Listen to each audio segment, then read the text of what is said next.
모여가지고 뭘 했느냐? 제일 처음에 했던 게 1, 2, 3, 그러니까 전국을 5가지로 나눠가지고 인구 많은데 서울은 따로 띄고 1, 2, 3, 4, 5로 나눠가지고 얘기를 좀 들어봤어요. 야, 우리가 교육을 이제 정권도 바뀌었으니까 교육을 바꾸려고 그래. 그러면은 도대체 교육을 어떻게 하겠니? 라고 바꾸려고 해서 그거 5가지 얘기를 다 듣고 난 다음에 그러고 나서 나온 게 저 작품입니다. 그런데 요거는 좀 이걸 왜 지금 여기 제가 아까 전에 나이를 여쭤봤는데 여기 혹시 초등학교 부모님 계세요? 그죠. 아니 나는 초등학교 학생이고 도대체 여기를 난 누군가 또 여긴 어딘가 우리 담임이 또 나를 낚았는가 굉장히 고민되시죠? 근데 그게 아니에요. 이건 나중에 말씀드리지만 교육 정책에 대해서 초등학교 때부터 고3 때까지 인식하고 있는 건 굉장히 중요해요. 왜 중요한지에 대해서 말씀드릴게요. 두 번째는 아니 교육 정책이 이렇게 바뀔 거면은 여기 계신 분 대부분이 재원생이거든요. 재원생 우리 애들 이렇게 보내고 있는데 니네가 지금 어떻게 하고 있고 또 어떻게 하실 거냐 그걸 들어봐야 될 거 아니에요. 이게 두 번째입니다. 세 번째는 뭐냐면요. 저희가 이제 실질적으로 저희 학원은 대학생들은 안 받으니까 고등학교까지 보내야 되잖아요. 실제로 고등학생들이 다니고 있고 그러면 우리 애가 여기서 정상학원을 정확하게 얘기하면은 어학원, 영어학원이기도 하지만 저희가 주로 하는 것 중에 하나는 과목에 대한 교육과 진로지도가 있어요. 이거 외련이. 진로지도가 따로 있습니다. 그러니까 진로지도는 어떻게 진행을 할 거냐, 쉽게 얘기해서 진학지도는 어떻게 할 거냐, 요거에 대해서 말씀드리는 요 3가지가 될 것 같아요. 다시 말씀드리지만 정말 많이 준비했습니다. 선생님들이 한 달 동안 열심히 준비를 해서 나온 자리니까 어머님들한테 되도록이면 저는 근데 솔직히 오늘 오면서 그런 기도를 했어요. 오늘 이 자리에서 부모님들이 이 얘기를 듣고 애들 인생이 조금이라도 바뀌었으면 좋겠다. 이게 제일 중요해요.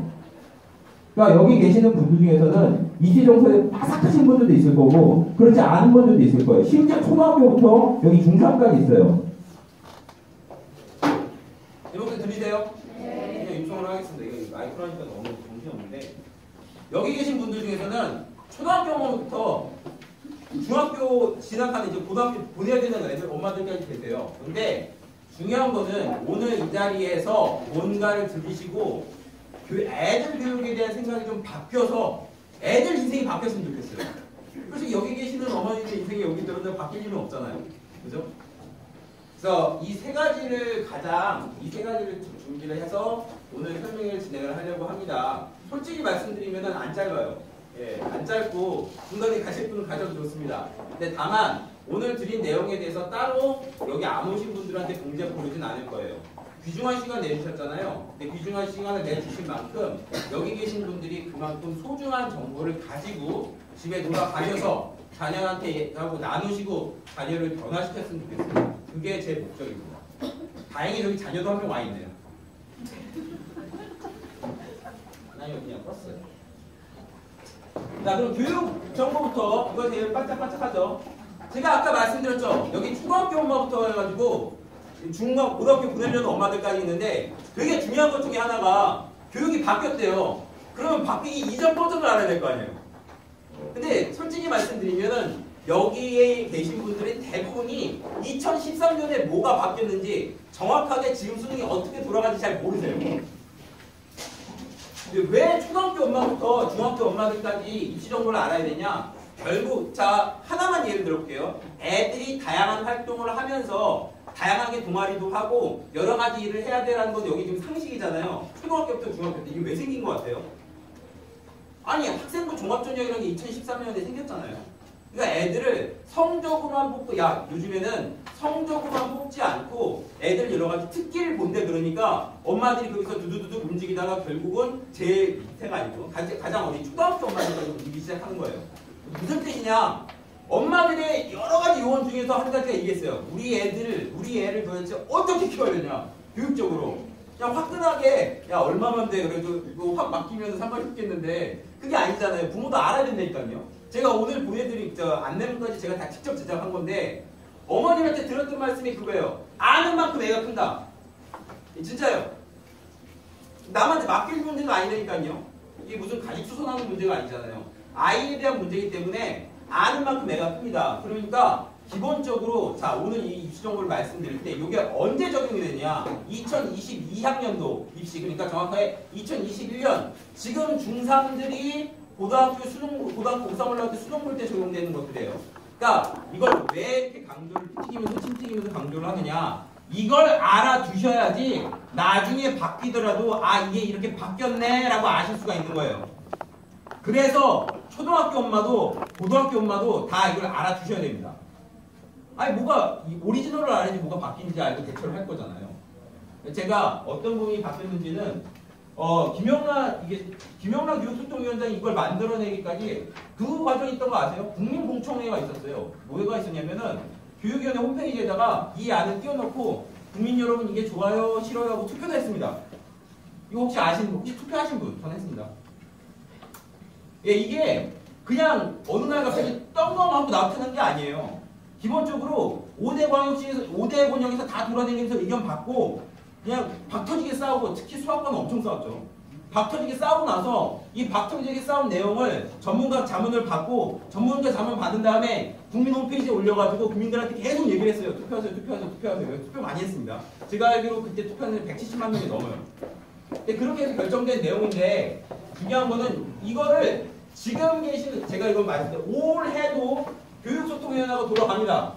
조금씩 개선이 있을 거예요. 지금 미정인 것도 되게 많아요. 근데 기본적으로 확정된 상태에서 초등학교, 중학교 엄마들이 애를 갖다가 나중에 20살, 결국 20살 때까지 애를 키워야 되잖아요. 그죠?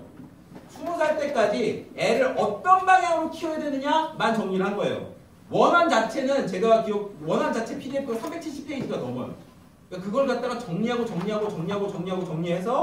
더 줄인 겁니다. 이 중에서는 근데 디테일을 좀 자세하게 알고 싶은 분들도 있을 거예요. 혹시 고등학교 다녀가지고 계신 분들은 좀 심할 텐데 요거 같은 경우는 제가 나중에 질문을 해보고 여기서는 방향성만 좀 잡고 가도록 하겠습니다. 기본적으로 이거는 뭐 제 의견이라기보다는 입시 전문가들이 이걸 분석을 할 때 크게 4개 그리고 5개 잡는 사람들이 있어요. 이거 5개 나머지 잡는 것 중에 하나가 이제 선택 과목 강화에서 부분 과목 뭐 이런 게 있는데 그건 좀 뺐어요. 전 그건 중요하지 않다고 봤거든요. 그건 디테일로 봤습니다.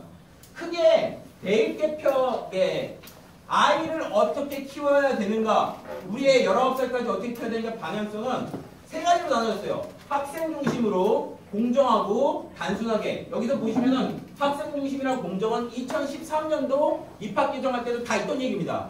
그런데 뭐가 추가됐냐? 단순이야 단순. 지금 입시제도가 너무 복잡하다는 거죠. 그러니까 입시제도를 단순하고 요 단순에 들어가는 것 중에 하나가 그거예요. 기본적으로 아이들 학교나 아이들 출신이나 이런 거를 좀 가리고 가자. 이게 단순인데 디테일을 보자면은 이거 좀 민감하실 텐데 아니 뉴스에서도 얼마 전에 작년 설명회 때까지도 무슨 수시가 확대돼 뭐 이런 얘기가 있었고 자 미리 이게 초등학교 눈높이를 같이 맞추려고 이제 얘기하다 보니까 잘 들으세요. 나라에서 수시를 강화하면은 초등학교 중학교 학생들은 특기를 살려야 돼요. 자 이거 첫 번째입니다. 나라에서 정시를 강화한다 싶으면은 그냥 공부시키면 돼요. 이게 기본 방향이에요. 물론 이게 획일화시킬 수는 없어요. 그냥 단순하게 말씀드린 거예요. 그러니까 나라에서 수시가 강화되고 뭔가 된다 그러면은 애가 공부 이외에 뭔가의 적성이 있어야 돼요. 어마어마하게. 나라에서 정시를 강화하겠다. 그러면 수능 보겠다는 학력고사 3년 줄 세우겠다는 여기 혹시 학력고사 세우는 분 계세요? 아, 손 안 드시네. 자, 나라에서 정시를 강화하겠다 그러면은 공부 열심히 시켜야 됩니다. 요 방향성을 기억을 하셔야 돼요. 자, 그러면 봐주세요. 정시 수능을 정시 소폭 확대가 있었고 고교 학점제 이거 되게 민감합니다. 이거 제가 다른 입시 전문가들이 좀 간과하고 저는 이게 폭풍이라고 보는 것 중에 하나예요. 세 번째는 수능에 공통 영역이 있고 선택 영역이 생깁니다. 요거는 뭐가 되느냐? 우리의 부원장님 지금 우리의 영어 수능 어디까지 지금 선행 빼야 되나요? 그거에 대한 답이에요. 아니 선행을 갖다가 막 무한대로 뺄 수는 없잖아요. 그럼 선행이 나가고 있으면은 어디까지 나가고 심화를 나가야 되느냐의 기준이 되는 것 중 하나입니다. 네 번째가 뭐냐면요. 학생부가 바뀌는 게 요거는 애들한테 자 우리 애는 절대 책을 안 읽히겠다. 없죠? 왜? 학교에서 요즘에는 여기 계시는 학부모님들하고 다르게 학교에서 무슨 책을 읽었는지 다 학생들 기록을 해놓거든요. 책을 다 읽어. 책을 읽는 건 옛날이나 지금이나 굉장히 중요하다고 생각해요. 근데 책을 어떤 방향으로 읽어야 되냐가 결정이 돼요. 이걸 갖다가 세부적으로 보도록 하겠습니다. 자, 제일 첫 번째가 아까 말씀드린 첫 번째 정시 수능을 30%를 확대하겠다는 얘기 나오고 있잖아요. 자, 요거는 기본적으로 지금 중학교, 초등학교 어머니들 어떻게 받아들여야 되냐? 정시가 확대되면, 그러니까 영어만 얘기해볼까요? 정시가 확대되면 문법 공부를 시켜라. 수시가 확대되면 스피킹을 시켜라. 요거거든요. 물론 둘 다 시켜야 돼요. 그러면 어떻게 해야 되냐? 근데 이거 잘 봐야 되는 게 워딩이 되게 애매하게 나왔어요. 이게 언론사들 때문에 그런데 정확하게는 30%로 확대해요. 이거 중요합니다. 그러니까 정시가 전체를 30%를 확 확대시킨 게 아니라 정시를 뽑는 걸 학교에서 최소 30%로 확대시키라는 거예요. 이게 좀 달라요.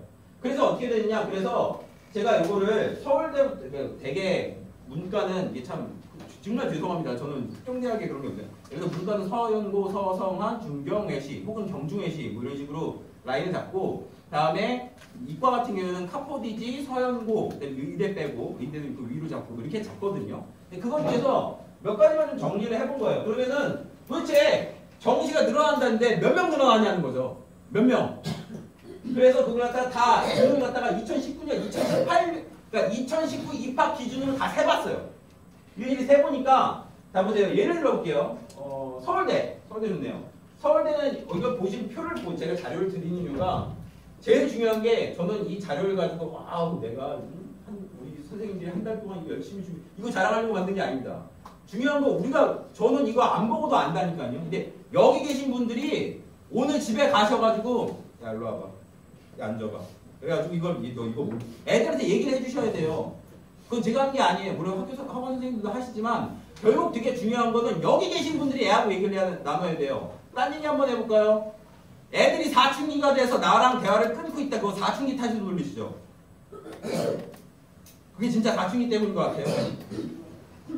애가 어느 날 어렸을 때는 엄마 나 뭐가 될까 뭐가 될까 그래 너가 뭐가 돼 이렇게 얘기를 해주잖아요. 근데 나중에 애가 머리가 컸어. 애는 성장했어요. 근데 엄마가 성장을 안 했어. 엄마 나는 엄마 이 다음에 뭐가 되고 싶어. 그래 국영술 위주로 열심히 공부하면 언젠가 너 그거 될 거야. 그렇게 3번만 얘기가 나가면은 아이 쪽에서 말을 끊는 거예요. 답이 안 나오니까. 똑같은 얘기 해볼까요? 여기서 시댁 어머님한테 집에 손은 이렇고 훈 넣고 우리 아빠가 이래서 너무너무 힘들어 이런 얘기 다 하시는 분 없잖아요. 말이 안 통하니까. 지금 똑같은 일이 자녀하고 벌어진다고 생각 안 하세요? 설명회를 오셔가지고 그래 좀 비싼 돈 주고 맡겨놨으니까 우리 애 잘 가르치는 거야 이런 거는 바라지도 않아요. 교육에서 그런 건 없어요. 학원이 있으면 애가 있어야 되고 제일 중요한 세계의 축 중에 하나가 엄마예요. 반드시 무너져요. 엄마가 손 띄고 있으면. 그렇다고 워킹맘들 그러니까 워킹맘은 저희 어머니도 평생 그랬어요. 워킹맘은 워킹맘의 역할이 있고 학원은 학원의 역할이 있고 애는 애의 역할이 있는 거예요. 이걸 보시고 이 자료를 보고 대충 읽을 줄은 알고 가셔야지 되게 중요한 겁니다. 이렇게 얘기하면 되게 무섭죠. 자, 그래서 이게 어떻게 보시면 되냐면 자, 수시 뽑고 정시 뽑아요. 근데 수시에서 서울대는 우리는 고결한 데니까 학생부 이건 나중에 설명드릴게요. 학생부 교과로는 안 뽑겠다. 논술로도 안 뽑고 특기도 없고 무조건 학생부 종합으로만 수시를 뽑겠다는 거예요. 이것도 설명드릴 겁니다. 자, 그러면 잘 보세요. 정신어는 그때 되게 조금 뽑았었거든요. 서울대 한 명에 서울대가 한 해가 한 3,100명 정도 들어갔는데 농대 빼고 되게 한 2,700 계산해요. 근데 이 3,100명 중에서 현재로는 수능이라는 게 정시로 21% 뽑는 거예요. 그러면 여기서 더 몇 퍼센트 더 뽑는 거예요. 여기는 정부한대로 여기는 칼같이 시켜야 돼요. 왜 국립대니까. 여기는 9% 더 뽑겠다는 거예요. 그러면 몇 명이 늘었냐? 200명 늘어나요. 딱 농대 반과 늘어납니다.